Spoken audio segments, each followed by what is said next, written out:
Welcome all. നമ്മൾ നമ്മുടെ രണ്ടാമത്തെ ചാപ്റ്ററിൻ്റെ കണ്ടിന്യൂഷനാണ് ഈ വീഡിയോയ്ക്കകത്ത് നോക്കുന്നത്. നമ്മൾ പ്രൈമറി മെമ്മറി കൺസെപ്റ്റ് വരെയാണ് പറഞ്ഞത്.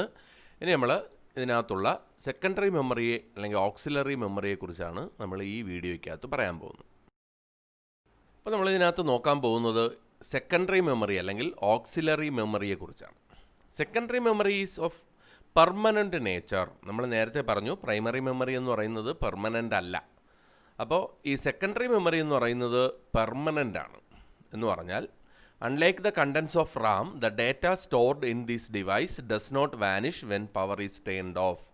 നമ്മൾ റാമിലൊക്കെ ഉള്ള ഡേറ്റ നമ്മുടെ കമ്പ്യൂട്ടർ ഓഫ് ചെയ്യുമ്പം പോവും എന്ന് പറഞ്ഞല്ലേ. എന്നാൽ ഈ മെമ്മറിയിലുള്ള ഡേറ്റ കമ്പ്യൂട്ടർ ഓഫ് ചെയ്താലും അതിനകത്ത് തന്നെ നിൽക്കും. Secondary memory is much larger in size than Ram but slower. അപ്പോൾ പ്രൈമറി മെമ്മറി അപേക്ഷിച്ച് നോക്കുമ്പോഴത്തേക്ക് വലിയ സൈസിലുള്ള മെമ്മറികളാണ് സെക്കൻഡറി മെമ്മറി എന്ന് പറയുന്നത്. പക്ഷേ അവ എന്താണ്? പ്രൈമറി മെമ്മറിയേക്കാൾ സ്ലോ ആണ്. It stores program and data but the processor cannot access them directly. നമുക്ക് നമ്മുടെ പ്രോഗ്രാംസും ഡേറ്റയും ഒക്കെ ഇതിനകത്ത് സ്റ്റോർ ചെയ്ത് വെക്കാൻ പറ്റും. പക്ഷേ നമ്മുടെ പ്രോസസ്സറിന് ഡയറക്റ്റായിട്ട് ഈ മെമ്മറി ആക്സസ് ചെയ്യാൻ കഴിയില്ല. ഡയറക്റ്റായിട്ട് ആക്സസ് ചെയ്യാൻ കഴിയുന്നത് പ്രൈമറി മെമ്മറിയാണ്. പക്ഷേ പ്രൈമറി മെമ്മറിയെ അപേക്ഷിച്ചുള്ള മേന്മ എന്താ? ഇത് പെർമനൻ്റ് ആണ്. ഡേറ്റാസ് നമുക്ക് വലിയ അളവിൽ സ്റ്റോർ ചെയ്ത് വയ്ക്കാൻ പറ്റും. പക്ഷേ സ്ലോ ആണ്. പ്രോസസ്സറിന് ഡയറക്റ്റായിട്ട് ആക്സസ് ചെയ്യാൻ കഴിയുകയുമില്ല. സെക്കൻഡറി മെമ്മറിയിൽ ആദ്യത്തെ ടൈപ്പ് മെമ്മറിയാണ് മാഗ്നറ്റിക് സ്റ്റോറേജ് ഡിവൈസസ് എന്ന് പറയുന്ന category. Magnetic storage devices are plastic tape or metal plastic disc coated with magnetic material. Data is recorded magnetically in these devices. Read-write heads are used to access data from these devices. അതായത് ടേപ്പിലോ അതേപോലുള്ള ഡിസ്കുകളിലോ ഒക്കെ, അതായത് മെറ്റാലിക്കോ അല്ലെങ്കിൽ പ്ലാസ്റ്റിക്കോ ടേപ്പുകളിലോ ഡിസ്കുകളിലോ ഒക്കെ magnetic മെറ്റീരിയലിൽ coat ചെയ്തിട്ട് magnetically ഇതിനകത്ത് data store ചെയ്യുന്ന തരത്തിലുള്ള ഡിവൈസുകളെയാണ് എന്തെന്ന് വിളിക്കുന്നത്? മാഗ്നറ്റിക് സ്റ്റോറേജ് ഡിവൈസസ് എന്ന് വിളിക്കുന്നത്. അപ്പം മാഗ്നറ്റിക് സ്റ്റോറേജ് ഡിവൈസസ് എന്ന് പറഞ്ഞാൽ ടേപ്പുകൾ, പ്ലാസ്റ്റിക് ടേപ്പുകൾ അല്ലെങ്കിൽ ഡിസ്കുകൾ, അവയിലേക്ക് മാഗ്നറ്റിക് മെറ്റീരിയൽ കോട്ട് ചെയ്യും. എന്നിട്ട് മാഗ്നറ്റിക്കലിയാണ് ഡേറ്റ ഇതിനകത്ത് സ്റ്റോർ ചെയ്യപ്പെടുന്നത്. അപ്പോൾ ഇങ്ങനെ മാഗ്നറ്റിക്കലി സ്റ്റോർ ചെയ്ത് വച്ചിരിക്കുന്ന ഡേറ്റയെ റീഡ് ചെയ്യാനോ റൈറ്റ് ചെയ്യാനോ ഒക്കെ നമ്മൾ ഉപയോഗിക്കുന്നത് ഹെഡുകളാണ്. എന്താണ്? ഹെഡുകൾ എന്ന് പറയുന്ന ഡിവൈസുകളാണ് ഇതിനകത്തുനിന്ന് ഡേറ്റ റീഡ് ചെയ്യാനോ അതിലേക്ക് റൈറ്റ് ചെയ്യാനോ ഒക്കെ വേണ്ടി ഉപയോഗിക്കുന്നു. അപ്പോൾ പലതരത്തിലുള്ള മാഗ്നറ്റിക് സ്റ്റോറേജ് ഡിവൈസുകൾ നമ്മൾ ഉപയോഗിക്കുന്നുണ്ട്. അത്തരത്തിലുള്ള സ്റ്റോറേജ് ഡിവൈസുകളെ കുറിച്ചാണ് നമ്മൾ ഇനി അടുത്തതായിട്ട് നോക്കാൻ പോകുന്നത്. അപ്പോൾ അത്തരത്തിലുള്ള ഒരു മാഗ്നറ്റിക് ഡിവൈസുകളിൽ ആദ്യം നമ്മൾ അറിയേണ്ടത് എന്താണ് മാഗ്നറ്റിക് ടേപ്പ് എന്നാണ്. Magnetic tape is a backup device that can store huge volume of data. വളരെ വലിയ എമൗണ്ടിലുള്ള ഡേറ്റ സ്റ്റോർ ചെയ്യാൻ വേണ്ടി ഉപയോഗിക്കുന്ന ഒരു ബാക്കപ്പ് ഡിവൈസാണ് മാഗ്നറ്റിക് ടേപ്പ് എന്ന് പറയുന്നത്.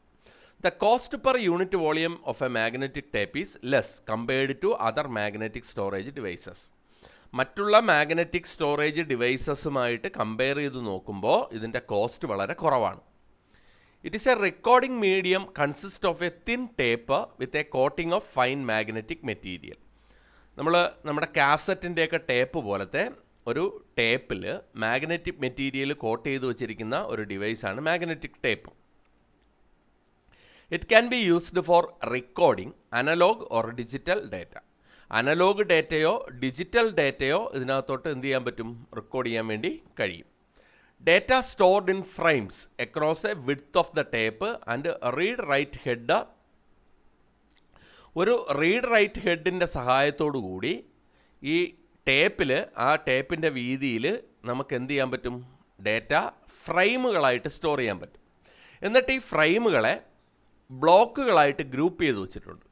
ആ ഓരോ ബ്ലോക്കുകളെയും തമ്മിൽ ഗ്യാപ്പ് വെച്ച് സെപ്പറേറ്റ് ചെയ്യുകയും ചെയ്യും. അപ്പം നമ്മുടെ ടേപ്പിൻ്റെ ആ വീതിക്കനുസരിച്ച് ഡേറ്റ നമുക്ക് റീഡ് റൈറ്റ് ഹെഡ് ഉപയോഗിച്ചുകൊണ്ട് എന്ത് ചെയ്യാൻ പറ്റും? സ്റ്റോർ ചെയ്യാൻ പറ്റും. അപ്പോൾ തിരിച്ച് റീഡ് ചെയ്യാനും ഈ റീഡ് റൈറ്റ് ഹെഡ് തന്നെയാണ് ഉപയോഗിക്കുന്നത്. അപ്പോൾ അവ ഫ്രെയിമുകളായിട്ടാണ് എഴുതിയിരിക്കുന്നത്. എന്നിട്ട് എന്ത് ചെയ്യും? ആ ഫ്രെയിമുകൾ ഓരോന്നിനെയും ബ്ലോക്കുകൾ ആക്കി മാറ്റും. ഗ്രൂപ്പ് ചെയ്ത് ബ്ലോക്കുകളാക്കും. ഈ ബ്ലോക്കുകളെ തമ്മിൽ ഒരു ഗ്യാപ്പ് ഉപയോഗിച്ചുകൊണ്ട് എന്ത് ചെയ്യുകയും ചെയ്യും, സെപ്പറേറ്റ് ചെയ്യുകയും ചെയ്യും. ഇതെങ്ങനെയാണ് ഇരിക്കുന്നത് നമുക്ക് നോക്കാം. നിങ്ങൾ ആ ഫിഗറിൽ കാണുന്നുണ്ടോ? ആ നമ്മുടെ കാസറ്റിൻ്റെ ടേപ്പ് പോലത്തെ ടേപ്പുകളായിരിക്കും. അതിനകത്ത് അതിൻ്റെ ഇപ്പുറത്ത് അതിൻ്റെ റെക്കോർഡ് ചെയ്യുന്നുണ്ടോ, ഓരോ റെക്കോർഡ് അതിൻ്റെ വീതിക്കനുസരിച്ച് ഫ്രെയിമുകളായിട്ട് റെക്കോർഡ് ചെയ്ത് വയ്ക്കും. ആ ഫ്രെയിമുകളെ തമ്മിൽ ഒരു ചെറിയ ഗ്യാപ്പ് വെച്ച് അവയെ തിരിച്ചറിയാൻ വേണ്ടി ഓരോ ബ്ലോക്കുകളെയും ഗ്രൂപ്പ് ചെയ്ത് ബ്ലോക്കാക്കുമ്പോൾ ആ ബ്ലോക്കുകളെ തമ്മിലൊരു ഗ്യാപ്പ് വെച്ച് സെപ്പറേറ്റ് ചെയ്യുകയും ചെയ്യും, കാരണം തിരിച്ചറിയാൻ വേണ്ടിയിട്ട്. ഇപ്പോൾ ഈ മാഗ്നറ്റിക് ടേപ്പ് വലിയ എമൗണ്ടിലുള്ള ഡേറ്റയെ സ്റ്റോർ ചെയ്യാൻ പറ്റുമെന്ന് നമ്മൾ പറഞ്ഞു. പക്ഷേ ഇതിന് ചില പ്രശ്നങ്ങളുണ്ട്. എന്താണെന്ന് ചോദിച്ചാൽ, it takes lot of time to locate data in a magnetic tape as it is a sequential access medium similar to an audio cassette. ഇത് സീക്വൻഷ്യൽ ആക്സസ് ആണ് ഇതിനകത്ത് നടക്കുന്നത്. എന്ന് പറഞ്ഞാൽ നമ്മളിപ്പോൾ കാസറ്റിൽ പാട്ട് കേട്ടുകൊണ്ടിരിക്കുമ്പോൾ നമുക്ക് അടുത്ത പാട്ട് കേൾക്കണമെങ്കിൽ നമ്മൾ കുറേ ഫോർവേഡ് ചെയ്ത് പോകണം, അല്ലേ? അല്ലെങ്കിൽ അവസാനത്തെ ഒരു പാട്ട് കേൾക്കണമെങ്കിൽ അത്രയും ഫോർവേഡ് ചെയ്ത് കളയണം നമ്മൾ. അപ്പോൾ അതേപോലെ ഈ മാഗ്നറ്റിക് ടേപ്പിൽ നിന്നൊരു ഡേറ്റ റീഡ് ചെയ്യുന്നത് സീക്വൻഷ്യൽ ഓർഡറിലാണ്. എന്ന് പറഞ്ഞാൽ നമുക്കിപ്പോൾ 100 ഡേറ്റ അതിനകത്ത് സ്റ്റോർ ചെയ്തിട്ടുണ്ട്. 100ാമത്തെ ഡേറ്റയാണ് റീഡ് ചെയ്യേണ്ടത് എങ്കിൽ ഈ 99 ഡേറ്റയും നമ്മൾ പാസ് ചെയ്ത് പോയിട്ടേ നമുക്ക് 100ാമത്തെ ഡേറ്റ ആക്സസ് ചെയ്യാൻ പറ്റത്തുള്ളൂ. ഇങ്ങനെ സീക്വൻഷ്യൽ ആക്സസ് ആണ് നടക്കുന്നത് എന്നുള്ളത് കൊണ്ട് ഒരു ഡേറ്റ ലൊക്കേറ്റ് ചെയ്യാൻ വേണ്ടിയിട്ട് എന്ത് ചെയ്യും, സമയമെടുക്കും. അതാണ് ഇതിൻ്റെ ഒരു പോരായ്മ എന്ന് പറയുന്നത്. അടുത്ത ടൈപ്പിലുള്ള ഒരു മാഗ്നറ്റിക് സ്റ്റോറേജ് ഡിവൈസാണ് ഹാർഡ് ഡിസ്ക് എന്ന് പറയുന്നത്. അപ്പോൾ നമ്മൾ ടേപ്പുകൾക്ക് പകരം ഇവിടെ മെറ്റൽ ഡിസ്കുകളിലാണ് മാഗ്നറ്റിക് മെറ്റീരിയൽ കോട്ട് ചെയ്തിരിക്കുന്നത്. എന്നിട്ട് അവയെ ഒരു ഡസ്റ്റ് ഫ്രീ കണ്ടെയ്നറിനകത്ത് വെച്ച് അടച്ചിട്ടുണ്ട്. നിങ്ങൾ ഹാർഡ് ഡിസ്ക് കണ്ടിട്ടുണ്ടാവും. അതിനകത്തൊരു ഡിസ്ക് ഉണ്ട്, അതിനകത്ത് മാഗ്നറ്റിക് മെറ്റീരിയൽ കോട്ട് ചെയ്തിട്ടുണ്ടാവും. എന്നിട്ട് അതിനെ ഒരു കണ്ടെയ്നറിനകത്ത് സൂക്ഷിക്കും. Hard disk have very high storage capacity, high data transfer rates and low access time. ഇവയ്ക്ക് വളരെ വലിയ സ്റ്റോറേജ് കപ്പാസിറ്റിയാണുള്ളത്. ഡേറ്റ ട്രാൻസ്ഫറിൻ്റെ റേറ്റ് എന്ന് പറയുന്നത് വളരെ കൂടുതലാണ്. അതേപോലെ ആക്സസ് ടൈം വളരെ കുറവുമാണ്. എന്ന് പറഞ്ഞാൽ എന്താ, കുറച്ച് സമയം കൊണ്ട് തന്നെ ഡേറ്റ നമുക്ക് കണ്ടുപിടിച്ചെടുക്കാൻ കഴിയും. അതാണ് ആക്സസ് ടൈം കുറവെന്ന് പറയുന്നത്. It is more durable and less error prone. ഈ എററൊക്കെ വരാനുള്ള ചാൻസ് വളരെ കുറവാണ്. ഡ്യൂറബിളാണ്, മറ്റേ മാഗ്നറ്റിക് ടേപ്പ് പോലെ പെട്ടെന്ന് പൊട്ടിയൊന്നും പോകത്തില്ല. It is most common secondary storage device used in the computer. നമ്മുടെ കമ്പ്യൂട്ടറുകളിൽ ഉപയോഗിക്കുന്ന ഏറ്റവും കോമൺ ആയിട്ടുള്ള, ഏറ്റവും കൂടുതൽ ആൾക്കാർ ഉപയോഗിക്കുന്ന സെക്കൻഡറി സ്റ്റോറേജ് ഡിവൈസുകളാണ് ഏതെന്ന് പറയുന്നത്, ഹാർഡ് ഡിസ്കുകൾ എന്ന് പറയുന്നത്. A hard disk may contain 1 or more platters. Each platter requires two read write head. അപ്പോൾ നമ്മൾ ഇവിടെ ഈ പ്ലേറ്റർ എന്ന് പറഞ്ഞാൽ ഒരു ഡിസ്കിനെ വിളിക്കുന്ന പേരാണ് പ്ലേറ്റർ. ചില ഹാർഡ് ഡിസ്കുകളിൽ ഒന്നിൽ കൂടുതൽ പ്ലേറ്റേഴ്സ് ഉണ്ടാവും. ഇങ്ങനെ അടുക്കി വെച്ചേക്കും. നമ്മൾ ഇഡ്ഡലി പാത്രത്തിൻ്റെയൊക്കെ തട്ടടുക്കി വെച്ചിരിക്കുന്നത് പോലെ ഒന്നിൽ കൂടുതൽ പ്ലേറ്റേഴ്സ് ഉണ്ടാവും. ഓരോ പ്ലേറ്ററുകൾക്കും 2 റീഡ് റൈറ്റ് ഹെഡുകൾ വേണം. 1 for each സർഫസ്. കാരണം 2 സർഫസിലും റീഡ് ചെയ്യുമല്ലോ. അപ്പോൾ അടിഭാഗത്തും മോൾ ഭാഗത്തും അതിന് വേണ്ടിയിട്ട് 2 റീഡ് റൈറ്റ് ഹെഡുകൾ വേണ്ടി വരും. A tiny electromagnetic read write head attached to an access arm magnetize tiny spots on the disk to store data. ഈ റീഡ് റൈറ്റ് ഹെഡാണ്, ഇതൊരു ആമിനകത്ത് ഫിക്സ് ചെയ്തിരിക്കുന്നതാണ്. നിങ്ങൾക്ക് ആ ഫിഗറിൽ കാണാൻ കഴിയും. ഈ ആമിനകത്ത് ഫിക്സ് ചെയ്തിരിക്കുന്ന റീഡ് റൈറ്റ് ഹെഡാണ് നമുക്ക് ഡേറ്റ സ്റ്റോർ ചെയ്യേണ്ട ആ സ്പോട്ടിനെ, നമ്മുടെ പ്ലേറ്ററിനകത്ത് എവിടെയാണോ നമുക്ക് ഡേറ്റ സ്റ്റോർ ചെയ്യേണ്ടത് ആ സ്പോട്ടിനെ മാഗ്നറ്റൈസ് ചെയ്തിട്ട് അവിടെ ഡേറ്റ റൈറ്റ് ചെയ്യുന്നത് ഈ റീഡ് റൈറ്റ് ഹെഡുകളായിരിക്കും. അപ്പോൾ ഒന്നിൽ കൂടുതൽ പ്ലേറ്റേഴ്സ് ഉണ്ടാകാം. പ്ലേറ്ററിൻ്റെ 2 സർഫസിലും റീഡ് ചെയ്യാനും റൈറ്റ് ചെയ്യാനും വേണ്ടി റീഡ് റൈറ്റ് ഹെഡ്സ് ഉണ്ട്. ഇതാണ് നമുക്ക് എവിടെയാണോ ഡേറ്റ സ്റ്റോർ ചെയ്യേണ്ടത് ആ ഡേറ്റ സ്റ്റോർ ചെയ്യേണ്ട സ്പോട്ടിനെ, ടൈനി സ്പോട്ട്സിനെ മാഗ്നറ്റൈസ് ചെയ്തുകൊണ്ട് ഡേറ്റ സ്റ്റോർ ചെയ്യുന്നത് ഈ റീഡ് റൈറ്റ് ഹെഡുകളായിരിക്കും. ഒരു പ്ലേറ്ററിൻ്റെ സർഫസിൽ ഡേറ്റ സ്റ്റോർ ചെയ്യുന്നത് ട്രാക്കുകളായിട്ടും സെക്ടറുകളായിട്ടുമായിരിക്കും. അപ്പോൾ നമ്മുടെ ഒരു സർക്കുലർ ഷേപ്പിലായിരിക്കും ഡിസ്ക് ഇരിക്കുന്നത്, അല്ലെങ്കിൽ പ്ലേറ്റർ ഇരിക്കുന്നത്. ആ സർക്കുലർ ഷേപ്പിലുള്ള ഡിസ്കിനെ ചെറിയ ചെറിയ ചെറിയ ചെറിയ സർക്കുലർ ഷേപ്പുകളിൽ ഡിവൈഡ് ചെയ്തിട്ടുണ്ട്. അതിലെ ഓരോന്നിനെയും നമ്മൾ വിളിക്കുന്നത് ട്രാക്ക് എന്നാണ്. നിങ്ങൾ ആ ഫിഗറിൽ കാണാൻ പറ്റും. നിങ്ങൾ ഗ്രീൻ കളറിൽ മാർക്ക് ചെയ്തിരിക്കുന്ന കുറേ കോൺസെൻട്രിക് സർക്കിളുണ്ട്. അതിലുള്ള ഒരു സർക്കുലറിനെ വിളിക്കുന്ന പേരാണ് ട്രാക്ക്. ഇനി ആ ട്രാക്കിൽ തന്നെ ചില വെഡ്ജ് ഷേപ്പിലുള്ള അല്ലെങ്കിൽ പൈ ഷേപ്പിലുള്ള നമ്മളിങ്ങനെ കേക്കൊക്കെ കട്ട് ചെയ്യുന്ന ഷേപ്പിലുള്ള ചില ഡിവിഷനുകളുമുണ്ട്. അങ്ങനെയുള്ള ഓരോ ഡിവിഷനുകളെയും നമ്മൾ വിളിക്കുന്നത് സെക്ടറുകൾ എന്നാണ്. അതാണ് ആ ഓറഞ്ച് കളറിൽ മാർക്ക് ചെയ്തിരിക്കുന്നത്. ഗ്രീൻ കളറിൽ കാണിച്ചിരിക്കുന്നതിനെ ട്രാക്കുകൾ എന്ന് പറയും, കോൺസെൻട്രിക് സർക്കുലാർ ഡിവിഷൻസ്. ഇനി പൈ ഷേപ്പ്ഡ് ആയിട്ടുള്ള ഡിവിഷൻസിലെ ഓരോ ഡിവിഷനെയും വിളിക്കുന്ന പേരാണ് സെക്ടർ എന്ന് പറയുന്നത്. ഹാർഡ് ഡിസ്കുമായിട്ട് റിലേറ്റ് ചെയ്ത് നമ്മൾ അറിയേണ്ട അടുത്തൊരു കാര്യമാണ് ഫോർമാറ്റിംഗ് എന്ന് പറയുന്നത്. Formatting is the activity of creating sectors and tracks on the disk. ഇതേപോലുള്ള ഒരു ഡിസ്കിൽ സെക്ടറുകളും ട്രാക്കുകളും ക്രിയേറ്റ് ചെയ്യുന്ന പ്രോസസ്സിനെ വിളിക്കുന്ന പേരാണ് ഫോർമാറ്റിംഗ്. അപ്പോൾ ഫോർമാറ്റ് ചെയ്തതിന് ശേഷം മാത്രമേ നമുക്ക് റീഡ് റൈറ്റ് ഓപ്പറേഷൻ എന്ത് ചെയ്യാൻ പറ്റത്തുള്ളൂ, പെർഫോം ചെയ്യാൻ പറ്റത്തുള്ളൂ. അപ്പോൾ ഒരു ഡിസ്ക്, ഇപ്പോൾ ഡേറ്റ ഉള്ള ഒരു ഡിസ്കിന് നമ്മൾ ഫോർമാറ്റ് ചെയ്താൽ എന്ത് സംഭവിക്കും? ആ ഡേറ്റ ലോസ് ആയി പോകും. അതേപോലെ വലിയ ഹാർഡ് ഡിസ്ക് സ്പേസുകളാണ് ഉള്ളത് എങ്കിൽ അവയെ നമുക്ക് ലോജിക്കലി ചെറിയ ചെറിയ ചെറിയ വോളിയമായിട്ട് ഡിവൈഡ് ചെയ്ത് വയ്ക്കാം. അങ്ങനെയുള്ള ഓരോ വോളിയവും മറ്റൊന്നുമായിട്ട് സെപ്പറേറ്റ് ആയിട്ട് നിൽക്കും. ഇവയെ നമുക്ക് ഓരോന്നും സെപ്പറേറ്റ് ചെയ്ത് ഫോർമാറ്റ് ചെയ്തെടുക്കുകയും ചെയ്യാം. അങ്ങനെയുള്ള ലോജിക്കൽ ഡിവിഷനുകളെ നമ്മൾ വിളിക്കുന്നത് ഡ്രൈവുകൾ എന്നാണ്. നിങ്ങൾ നിങ്ങളുടെ കമ്പ്യൂട്ടറിനകത്ത് കണ്ടിട്ടുണ്ടാവും സി ഡ്രൈവ്, ഡി ഡ്രൈവ് എന്നൊക്കെ. അപ്പം നമുക്ക് ഇങ്ങനെയാണെങ്കിൽ ഇവ ഒരുമിച്ച് ഫോർമാറ്റ് ചെയ്യേണ്ട, അപ്പം നമുക്ക് ഡി ഡ്രൈവ് മാത്രം ഫോർമാറ്റ് ചെയ്തെടുക്കാൻ കഴിയും. അപ്പം അങ്ങനെയുള്ള ഓരോ ലോജിക്കൽ പാർട്ടീഷനെയും വിളിക്കുന്ന പേര് ഡ്രൈവ് എന്നാണ്. മാഗ്നറ്റിക് ഡിവൈസസ് കഴിഞ്ഞാൽ അടുത്ത ടൈപ്പിലുള്ള ഒരു ഡിവൈസസ് ആണ് ഒപ്റ്റിക്കൽ സ്റ്റോറേജ് ഡിവൈസസ് എന്ന് പറയുന്നത്. Optical disk is a data storage medium which uses low powered laser beam to read from and write data into it. അപ്പം ലേസർ ബീമുകളുടെ സഹായത്തോടു കൂടി ഡേറ്റ റീഡ് ചെയ്യാനും റൈറ്റ് ചെയ്യാനും ഉപയോഗിക്കുന്ന മീഡിയത്തിനെയാണ് നമ്മൾ എന്തെന്ന് വിളിക്കുന്നത്? ഒപ്റ്റിക്കൽ ഡിസ്കുകൾ എന്ന് വിളിക്കുന്നത്. It consist of an aluminium foil sandwiched between two circular plastic disk. രണ്ട് സർക്കുലർ ഷേപ്പിലുള്ള പ്ലാസ്റ്റിക് ഡിസ്കുകളുടെ ഇടയിൽ അലൂമിനിയം ഫോയിൽ സാൻഡ്വിച്ച് ചെയ്ത് വെച്ചിരിക്കുന്ന, അവയുടെ ഇടയിൽ ഇത് സാധനം അലൂമിനിയം ഫോയിൽ ചെയ്ത് വെച്ചിരിക്കുന്ന ഡിവൈസസ് ആണ് ഒപ്റ്റിക്കൽ സ്റ്റോറേജ് ഡിവൈസസ് എന്ന് പറയുന്നത്. Data is written on A single continuous spiral in the form of Pitt's and lands. ചെറിയ പിറ്റ്സ് ആൻഡ് ലാൻഡ്സ്, അതായത് കുന്നും കുഴികളുമായിട്ട് ചെറിയ ചെറിയ ടൈനിയാണ്, നമുക്ക് കാണാൻ പോലും പറ്റത്തില്ല, അത്രയും ടൈനി ആയിട്ടുള്ള പിറ്റ്സ് ആൻഡ് ലാൻഡ്സ് ആയിട്ടായിരിക്കും എന്ത് സ്റ്റോർ ചെയ്യുന്നത്? ഡേറ്റ സ്റ്റോർ ചെയ്യുന്നത്. The laser beam read this pits and lands are zeros and ones. ഈ ലേസർ ബീം ഇതിനെ 0 ആയിട്ടും 1 ആയിട്ടും റീഡ് ചെയ്തെടുക്കും. അങ്ങനെയാണ് ഡേറ്റ റീഡ് ചെയ്യുകയും റൈറ്റ് ചെയ്യുകയും ചെയ്യുന്നത്.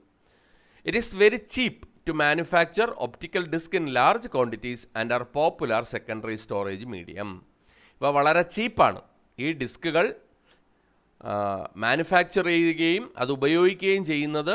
വളരെ ചീപ്പായതുകൊണ്ട് തന്നെ വളരെ വലിയ ക്വാണ്ടിറ്റിയിൽ ഇത് ഉപയോഗിക്കാൻ നമുക്ക് കഴിയും. ഇത്തരത്തിലുള്ള ഒപ്റ്റിക്കൽ സ്റ്റോറേജ് ഡിവൈസുകളിൽ ആദ്യത്തെ കാറ്റഗറിയാണ് കോമ്പാക്റ്റ് ഡിസ്ക് എന്ന് പറയുന്ന CD. Compact disk is an optical storage medium capable of storing up to 700 MB of data. 700 MB data വരെ സ്റ്റോർ ചെയ്യാൻ കഴിയുന്ന ഒരു ഒപ്റ്റിക്കൽ സ്റ്റോറേജ് മീഡിയമാണ് കോമ്പാക്റ്റ് ഡിസ്ക് എന്ന് പറയുന്നത്. അപ്പോൾ റീഡ് ചെയ്യാനും റൈറ്റ് ചെയ്യാനും ഇതിനകത്തൊരു CD ഡ്രൈവ് എന്ന് പറയുന്നൊരു ഡിവൈസ് വേണം, നിങ്ങൾ കണ്ടിട്ടുണ്ടാവും. അതായത് രണ്ട് ടൈപ്പിലുള്ള CD-കളുണ്ട്, CDRഉം CDRW. ഇവ തമ്മിലുള്ള വ്യത്യാസം എന്ന് പറഞ്ഞാൽ CDRനകത്ത് ഒരിക്കൽ ഡേറ്റ റൈറ്റ് ചെയ്ത് വെച്ചാൽ പിന്നെ അത് ഉപയോഗിക്കാൻ കഴിയില്ല, അത് മാറ്റം നമുക്ക് വേറെ ഡേറ്റ റൈറ്റ് ചെയ്യാൻ പറ്റത്തില്ല. പക്ഷേ CDRW റീഡ് റൈറ്റിലാണെങ്കിൽ നമുക്ക് ഒരിക്കൽ അതിനകത്തോട്ട് റൈറ്റ് ചെയ്യുന്നത് ഇറൈസ് ചെയ്ത് കളഞ്ഞിട്ട് വീണ്ടും എന്ത് ചെയ്യാൻ പറ്റും? റൈറ്റ് ചെയ്യാൻ വേണ്ടി കഴിയും.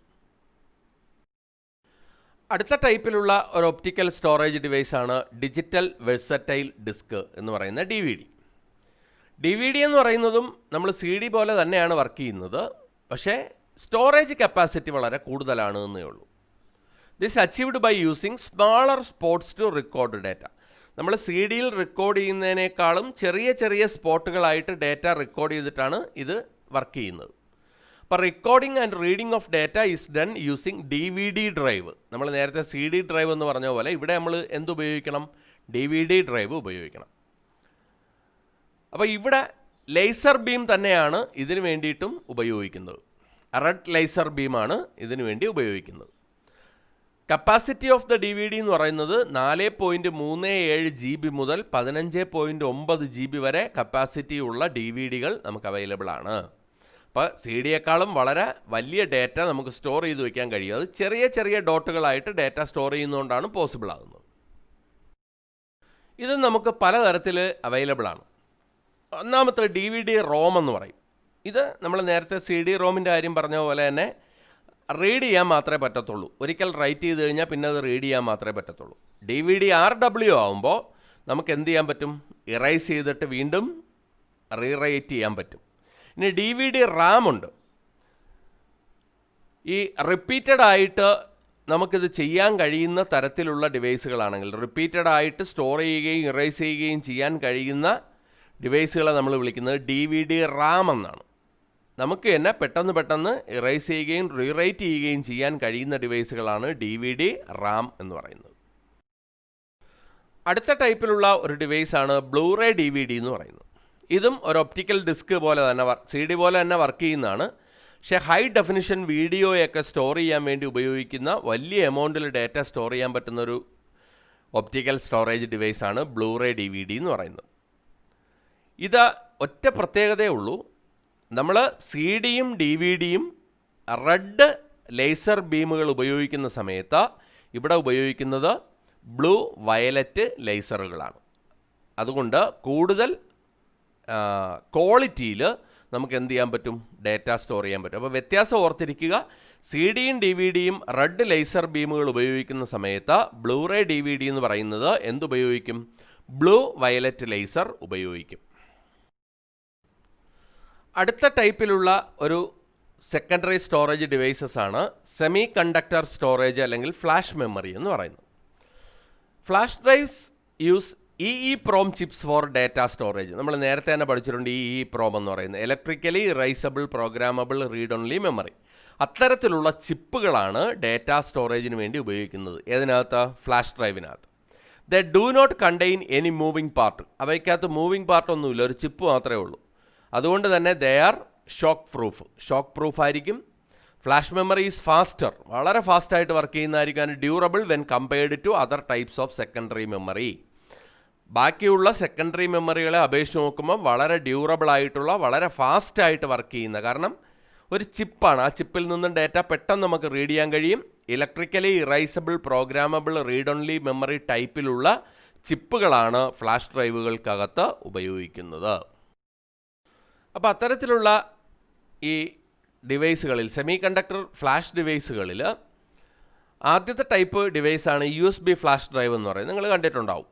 ഒരു എക്സ്റ്റേണൽ സ്റ്റോറേജ് ഡിവൈസാണ്. അതിനകത്തൊരു ഫ്ലാഷ് മെമ്മറിയാണ് ഉള്ളത്. ഒരു ഹ്യൂമൻ തമ്പ് പോലെ ഇരിക്കുന്ന ഒരു ഡിവൈസ്. USB കോമ്പാറ്റബിൾ ആയിരിക്കും. വളരെ പോർട്ടബിളായിട്ടുള്ള, പെട്ടെന്ന് റീറൈറ്റ് ചെയ്യാൻ കഴിയുന്ന, നമുക്കറിയാവുന്ന ഡിവൈസാണ്. വളരെ ഫാസ്റ്റായിട്ട് വർക്ക് ചെയ്യുന്ന ഇത്തരത്തിലുള്ള USB ഫ്ലാഷ് ഡ്രൈവുകളാണ് ഇതിൽ ആദ്യത്തെ കാറ്റഗറി എന്ന് പറയുന്നത്. രണ്ടാമത്തെ ടൈപ്പിലുള്ള ഒരു സെമി കണ്ടക്ടർ ഫ്ലാഷ് മെമ്മറികളാണ് എന്തെന്ന് പറയുന്നത്? ഫ്ലാഷ് മെമ്മറി കാർഡ്സ് എന്ന് പറയുന്നത്. നിങ്ങൾ കണ്ടിട്ടുണ്ടാവും നിങ്ങളുടെ മൊബൈലിനകത്തൊക്കെ ഇടുന്ന മെമ്മറി കാർഡ്. ഇതെന്ന് പറയുന്നത് ഫ്ലാഷ് മെമ്മറി ടൈപ്പിലുള്ള വേറൊരു കാറ്റഗറിയാണ്. ഇത് ഫ്ലാറ്റ് ആയിരിക്കും. നമ്മൾ തമ്പ് പോലല്ല, ഒരു കാർഡ് പോലെ ഫ്ലാറ്റ് ആയിട്ടുള്ള ഡിവൈസുകളായിരിക്കും. അവ ഡിഫറൻ്റ് ആയിട്ടുള്ള സൈസുകളിൽ നമുക്ക് അവൈലബിൾ ആണ് അല്ലേ? നിങ്ങൾ കണ്ടിട്ടുണ്ടാവും മൈക്രോ, മിനി, മൈക്രോ എന്നൊക്കെ പറയുന്ന SD കാർഡുകൾ നിങ്ങൾക്ക് അവൈലബിൾ ആയിരിക്കും. അപ്പോൾ ഇത്തരത്തിലുള്ള കാർഡുകളാണ് രണ്ടാമത്തെ ടൈപ്പിലുള്ള ഫ്ലാഷ് മെമ്മറി എന്ന് പറയുന്നത്. അപ്പോൾ നമ്മൾ പെൻ ഡ്രൈവ് എന്ന് പറയുന്ന തരത്തിലുള്ള ആദ്യത്തെ കാറ്റഗറി, അടുത്തത് ഫ്ലാഷ് ഡ്രൈവ് കാർഡുകളെന്ന് പറയുന്നത്, ഫ്ലാഷ് മെമ്മറി കാർഡുകളെന്ന് പറയുന്ന ടൈപ്പ്. അപ്പോൾ നമ്മൾ പലതരത്തിലുള്ള മെമ്മറികളെക്കുറിച്ച് പഠിച്ചു. അവ തമ്മിലുള്ള ഒരു താരതമ്യമാണ് നിങ്ങളവിടെ കാണിച്ചിരിക്കുന്നത്. കണ്ടോ? ഹാർഡ് ഡിസ്ക്കാണ് ഏറ്റവും വലിയ കപ്പാസിറ്റി ഉള്ളത്. ഏറ്റവും അടിയിൽ വലുതായിട്ട് കാണുന്നത് ഹാർഡ് ഡിസ്ക്കാണ്. കണ്ടോ? പക്ഷേ അതിൻ്റെ സ്പീഡ് എന്തായിരിക്കും? വളരെ കുറവായിരിക്കും. അതിനേക്കാളും സ്പീഡ് കൂടുതലാണ് റാമിന്. പക്ഷേ അത്രയും കപ്പാസിറ്റി വരുമോ? വരില്ല. അതിനേക്കാളും സ്പീഡ് കൂടുതലാണ് ക്യാഷ് മെമ്മറിക്ക്. അപ്പം റാമിനേക്കാളും കപ്പാസിറ്റി കുറവായിരിക്കും ക്യാഷിന്. അതിനേക്കാളും സ്പീഡ് കൂടുതലാണ് രജിസ്റ്റേഴ്സിന്. പക്ഷേ രജിസ്റ്റേഴ്സിന് വളരെ ചെറിയ മെമ്മറി കപ്പാസിറ്റി മാത്രമേ കാണത്തുള്ളൂ. അപ്പോൾ നമ്മൾ പഠിച്ച സെക്കൻഡറിയും പ്രൈമറിയും ക്യാഷും രജിസ്റ്റേഴ്സും അവ തമ്മിലുള്ള ഒരു താരതമ്യം ആണ് ആ ഫിഗറിൽ കാണിച്ചിരിക്കുന്നത്. അപ്പോൾ ഇത്രയും ആയപ്പോൾ നമ്മൾ നമ്മുടെ മെമ്മറി ഡിവൈസസിനെ കുറിച്ചുള്ള കൺസെപ്റ്റ് തീർന്നു. അപ്പോൾ ഇനി ഈ ചാപ്റ്ററിൻ്റെ അടുത്ത പാർട്ട് നമുക്ക് അടുത്ത വീഡിയോയ്ക്കകത്ത് നോക്കാം.